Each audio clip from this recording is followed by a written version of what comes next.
ମୁକେଶ ନିଜ ପିଆଜ ଠେଲାକୁ ନେଇ ବଜାରକୁ ଯାଇଥିଲା। ହେଲେ ସକାଳରୁ ସନ୍ଧ୍ୟା ହେଇଗଲା, ତାର ଗୋଟେ ବି ପିଆଜ ବିକ୍ରି ହେଲାନି। ସେତିକି ବେଳେ ହଠାତ୍ ଜୋରରେ ବର୍ଷା ଘଡ଼ଘଡ଼ି ଆସିଲା।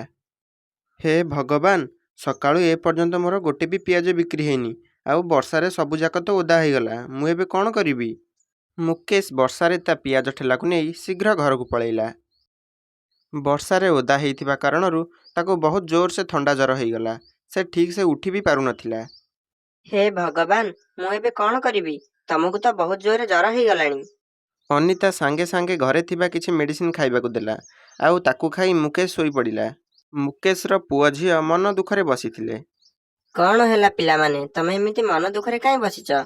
ମା, ବାହାରେ ବର୍ଷା ହଉଛି, ଆଉ ବାପାଙ୍କ ଦେହ ବି ଖରାପ। ଘରେ କିଛି ଖାଇବାକୁ ନାହିଁ। ଆମେ ଏବେ କରିବା କ'ଣ? ଏହା ଶୁଣି ଅନିତାକୁ ବହୁତ ଦୁଃଖ ଲାଗିଲା। ସେ ସବୁ ଜାଗାକୁ କାମ ଖୋଜିବାକୁ ଗଲା, ହେଲେ ତାକୁ କେଉଁଠି ବି କାମ ମିଳିଲାନି। ସେ ମନ ଦୁଃଖରେ ଘରକୁ ଫେରି ଆସିଲା। କେଜାଣି ମୋ ଦେହ କେବେ ଭଲ ହେବ? ବାସ୍ ଭଗବାନଙ୍କୁ ଡାକୁଛି ମୋ ପିଆଜ ଗୁଡ଼ା ଯେମିତି ଓଦାରେ ସଢ଼ି ନଯାଉ। ସେଇ ଓଦା ପିଆଜକୁ ଦେଖି ଅନିତା ମୁଣ୍ଡରେ ବି ଗୋଟେ ଆଇଡ଼ିଆ ଆସିଲା। ପିଆଜ ଗୁଡ଼ା ତ ଓଦା ହେଇକି ସଡ଼ିଯିବ। ମୁଁ ଯଦି ଏଥିରେ ପିଆଜି ବନେଇକି ବିକିବି, ତାହେଲେ ବହୁତ ଭଲ ହବ, ଆଉ ଆମର 2 ପଇସା ରୋଜଗାର ବି ହବ। ଅନିତା ଡେରି ନକରି ବଜାରକୁ ଯାଇ ସବୁ ସାମାନ ପତ୍ର ନେଇ ଆସିଲା, ଆଉ ତା ପରଦିନ ଗୋଟେ ଠେଲାରେ ସ୍ପେଶାଲ ପିଆଜି ବିକ୍ରି କଲା। ଭଉଣୀ, ଗୋଟେ ପ୍ଲେଟ୍ ପିଆଜି ବନେଇଲ, ଆଉ ହଁ, ଚଟଣିଟା ବି ଟିକେ ଭଲକି ଦବ। ହଁ ହଁ ଭାଇ, ଏବେ ବନେଇକି ଦଉଛି। ତାପରେ ଅନିତା ତାଙ୍କୁ ଗୋଟେ ପ୍ଲେଟ୍ ପିଆଜି ବନେଇକି ଦେଲା। ଭଉଣୀ, କି ପିଆଜି ବନେଇଛ ମ, ଖାଇକି ପୁରା ମଜା ଆସିଗଲା। ଗୋଟେ କାମ କର, ମୋର ଗୋଟେ ପ୍ଲେଟ୍ ପିଆଜି ପ୍ୟାକ୍ କରିଦିଅ। ଆସ୍ତେ ଆସ୍ତେ ଅନିତା ପାଖକୁ ଗ୍ରାହକ ଆସିବାକୁ ଲାଗିଲେ, ଆଉ ଅଳ୍ପ ସମୟ ଭିତରେ ତାର ପିଆଜି ସବୁ ସରିଗଲା। ଏସବୁ ଦେଖି ଅନିତା ବହୁତ ଖୁସି ହେଲା। ଗୋଟିଏ ଦିନ ଅନିତା ବଜାରକୁ ତା ଠେଲା ନେଇକି ଯାଇଥିଲା। ହଠାତ୍ ଗୋଟେ ଗାଡ଼ି ଆସି ତା ଠେଲାରେ ପିଟି ହେଇଗଲା, ଆଉ ସେଇ ଆକ୍ସିଡେଣ୍ଟରେ ଅନିତାର ଠେଲା ଭାଙ୍ଗିଗଲା। ହେ ଭଗବାନ, ଜଣା ନାହିଁ ଆମ ଗରିବଙ୍କ ଭାଗ୍ୟରେ କେତେ ଦୁଃଖ କଷ୍ଟ ଅଛି। ମୁଁ ଏବେ ମୋ ପିଆଜି କେମିତି ବିକ୍ରି କରିବି?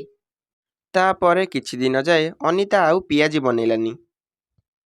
ହଠାତ୍ ତା ମୁଣ୍ଡକୁ ଗୋଟେ ବୁଦ୍ଧି ଆସିଲା। ଆରେ, ମୁଁ ଘରେ ବସିବା ଅପେକ୍ଷା ଯାଉଛି ରେଲୱେ ଷ୍ଟେସନରେ ପିଆଜି ବିକିବି। ତା ପରଦିନଠୁ ଅନିତା ରେଲୱେ ଷ୍ଟେସନ ଯାଇ ପିଆଜି ବିକିବା ଆରମ୍ଭ କରିଦେଲା। କିଛି ସମୟ ଭିତରେ ଲୋକଙ୍କ ଭିଡ଼ ତା ପାଖରେ ଲାଗିଲା, ଆଉ ତାର ବହୁତ ଭଲ ରୋଜଗାର ବି ହେଇଗଲା। ଏବେ ଅନିତା ଟଙ୍କା ରୋଜଗାର କରୁଥିଲା, ଆଉ ଟଙ୍କା ସଞ୍ଚୟ ବି କରୁଥିଲା। କିନ୍ତୁ ସେ ରେଲୱେ ଷ୍ଟେସନ ପାଖରେ ଆଉ ଗୋଟେ ଟିଫିନ୍ ଦୋକାନ ବି ଥିଲା।